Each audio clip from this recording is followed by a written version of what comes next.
Hello, my name is Ashley Dytzel. I am the newest team member of Simply Edify, and I first just wanted to take this time to say thank you to Esty, April, and Holly for allowing me to be a part of them. We've been friends for a long time. Esty and Holly and I kind of grew up together in church camp. That's how we know each other. And April and I have just been friends over the past few years because of our connection with Esty and Holly, but also April's husband is a chaplain in the military, in the ministry, and my dad is with them, and so we all kind of like are connected full circle. So really, I just wanted to take this time to say thank you. I find it so important, especially in the times that we're living in today, to search the scriptures, to learn God even more. There's so many questions out there, and I don't have all the answers, but God does. And I heard this morning, He knows the answers before we even have the questions. So we serve a God that is all powerful, all knowing, and I just love Him very much. Today, we're going to talk a little bit about my testimony. The other day, you read some fun stuff about me. I have an interesting life. I love adventure. I love to do just about anything. Whatever you ask, I'll try it out, within limits, obviously. But I just like to have fun and enjoy life. Wanted to start out with telling you a little bit about my testimony. Like the others, I grew up in a Christian home. My mom and dad were very faithful Christians. We were at the church every time the door was open. If there were youth functions and activities, we were there. And I'm thankful for that. I got saved at a very young age in kindergarten. I'll never forget the day. That song comes to my mind. I remember the day when the Lord saved me. All of heaven came down. Okay, anyway, you get what I'm saying. I'll never forget the day, though, that the Lord saved me.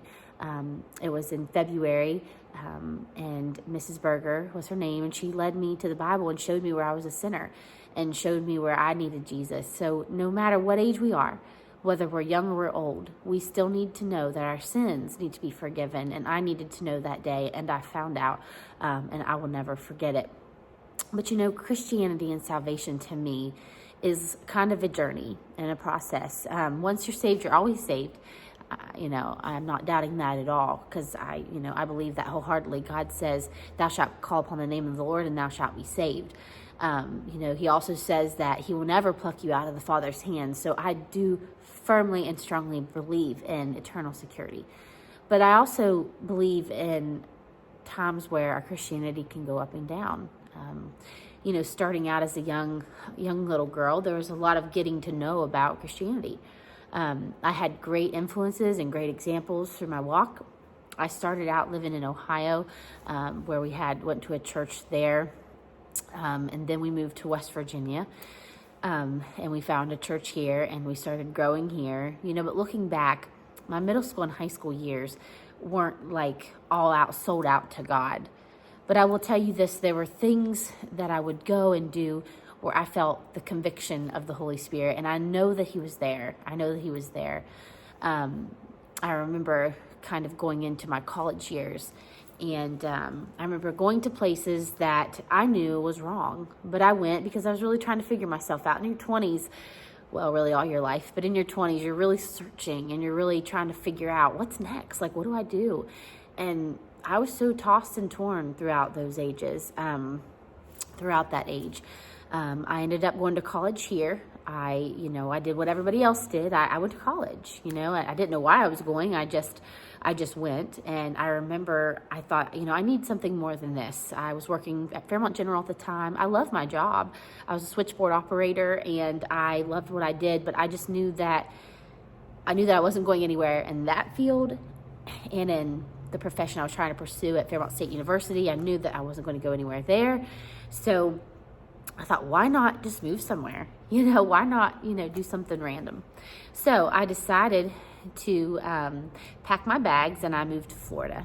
And I moved to the West Palm Beach area. Where I lived was called Port St. Lucie, which isn't far from West Palm Beach. But I'll tell you this, it wasn't because God told me to go there. I just, had this fleshly desire to just get out, go, and see the world. I thought when I went down there that I would just, I wasn't going to go party. I just wanted to live on the beach. I just wanted to go and, keep my chair in my car and just go on the weekends or after work. And that was what my thoughts were of me going down there. It wasn't anything spirit-led. It was very fleshly-led. And I realized that because once I got down there, I got myself into some trouble, as far as trying to keep up with that lifestyle. You think of West Palm Beach, and I just thought, oh, palm trees and beaches. But it's so expensive down there. And my car was like this little Saturn, and here I am buzzing around town, and everybody's driving Mercedes, and I think there's an Aston Martin, and I even asked, what's that? I'm pretty sure that's the name of a car. And there were Ferraris. I mean, I was coming into a place where I just was like, oh, what was I thinking? What am I doing? I worked for a water treatment company. That's how I got the job. My dad had got me the job down there. Do I believe that God ordains our steps? Absolutely. Looking back, I see now why everything happens, and God has used that experience in Florida to push me. And I didn't like my job, so I ended up working for a sports marketing company through the church that I went to. I found a really good church down there, a nice sized church where I was faithful. I sang in the choir, but then my job started taking me out on Sundays. I was traveling. I was gone 7 days a week. I was working all the time.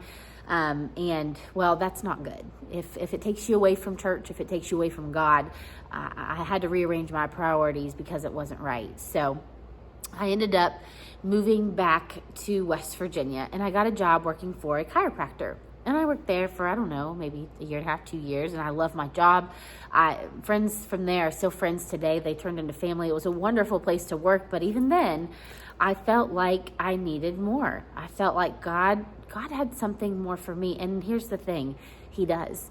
He has something more for you. And I'm here to tell you today, I'm a living, walking testimony of that, because I remember, just praying and asking God this time for direction. God, what would you have me to do? I have been here and there and yonder, and I'm just, I'm doing things my own way, and I really need your help. So I went to some kind of a Southern gospel sing with one of my girlfriends. Her now husband was singing in one of the groups, and God called me into the music ministry. And I started traveling with a group called Standing Still out of Asheville, North Carolina, and boy, do I miss it so much. It was a time when I really started to figure out my gift and what God had given me. And but just as much as God gives you a gift, the devil has his gifts and has his things that he wants to draw you and take you away. And at the time, I was single. And, sometimes when you're single, I always thought my timeline was you need to have a baby. You need to be married by 25. You need to have a baby by this time. And my timeline just wasn't adding up. Well, I met this guy, a wonderful guy, a very nice guy, wonderful family. But to make a long story short, maybe this is kind of where my testimony is at. If I can encourage you, unequally yoked, as the Bible calls it, is a real thing. And I remember seeing a guy from back in West Virginia. I would travel back in to see him, and I'd go back to Asheville, and I thought, I was attracted to him, and I thought, maybe this could work out. He was of a different religion than me, and I thought, this can work. God is God, and, that's what society, everyone knows God. But the reality is not everybody does, and he did not. And to this day, I don't think that he does. But, we couldn't come to a common agreement. Now, things were happening in my life that I know God was fully in it, or he was ordaining those things. I remember I lost my job. I remember I had to work like 3 and 4 jobs just to try to keep up there, but I was trying to do things my own way. And I believe that God blesses you when you try to serve him. And I'll never forget the day that I was sitting in the Panera parking lot, and I remember we were kind of getting into a very serious part of the conversation about as far as like getting married. And I'll never forget him saying, I said, what if we have kids? Like, what would that be like in our future?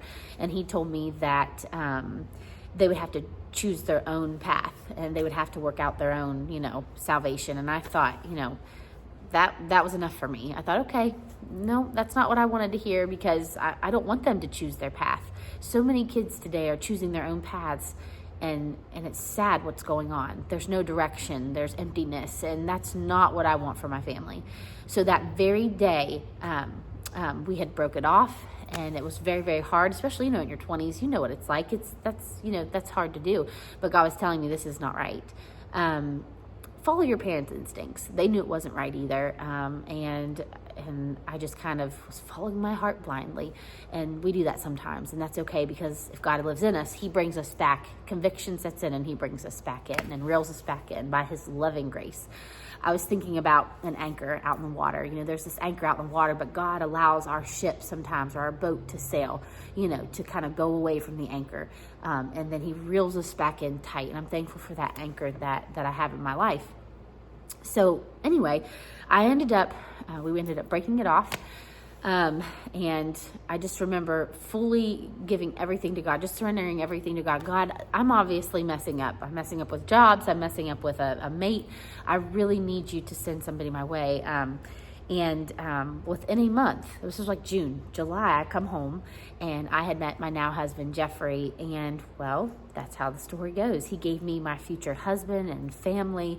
And I am so beyond thankful for that. And now we have our own church here in Shinston, West Virginia, where I'm sitting in. It's such a wonderful, beautiful place, and it's called the Warriors Chapel.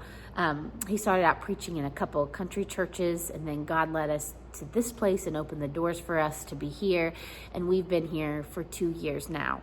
So to wrap up my testimony, may I just say this: we got to keep our eyes on Jesus. Kind of like Peter, when he took his eyes off of Christ, he ended up falling in the water. But then when he started getting his eyes back on Christ, he was able to walk out to him. In life, we're going to have ups and downs in Christianity, as I talked about earlier. But if you have God on your side and you're searching for him and you're seeking after him, he's going to pour into your life. I promise you. And he's going to open doors for you that no man can shut. So that's my testimony in a little box with a bow tied nicely for you, and I am looking forward to what God is doing with Simply Edify and the people that we hopefully can reach, because like I said earlier, the times have always been dark, but they seem darker even now. But here's the thing: we have the light, we have the torch, and I promise to carry that for Christ as long as I live. Thank you so much for taking the time to listen to my testimony. And if you're drowning in your sorrows and your sin, and if things are just not going your way, I ask that you just reach out and touch him. Talk to you soon. Look forward to meeting you and getting to know you more.